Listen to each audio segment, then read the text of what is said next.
আজকে আমরা চলে এসেছি অন্নার বার্থডেতে। অন্নার 5 বছর হয়ে গেছে, তাই আজকে বার্থডে সেলিব্রেট করা হলো। বাচ্চা কাচ্চা সবাই মিলে খুব আনন্দ করছে। আর আমার শ্রেয়ান্ত আজকে এই লজ্জা ভেঙে নাচটা শুরু করলো, দেখেও খুব ভালো লাগছে। তারপরে এখানে সব বাচ্চা লোকরা মিলে ফটো তুলছে। অন্ন তো একদমই হাসছে না, ওকে সবাই মিলে হাসতে বলা হচ্ছিল কিন্তু একদমই হাসছে না। তারপরে এই যে অন্নাকে হাসানোর জন্য আমি একটু নিয়ে নাচানাচি করছি যাতে ও একটু হাসে।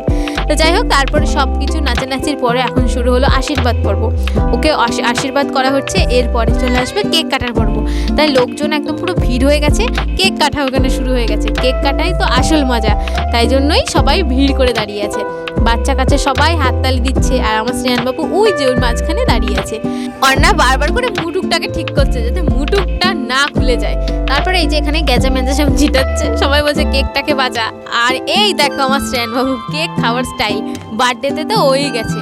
তারপরে সবার লাস্টে শুরু হলো খাওয়া দাওয়া। এখানে রাইস আর চিকেন, এই দেখো সবাই খেতে বসে গেছে, আমরাও বসে গেছি। খুবই লোভনীয় খাবার, গন্ধটা তো খুব সুন্দর বেরোচ্ছিল। তো খাওয়া দাওয়া শেষে আমরা চলে আসলাম বাড়িতে। তো টাটা, ভিডিওটি ভালো লাগলে একটি লাইক করে দিও।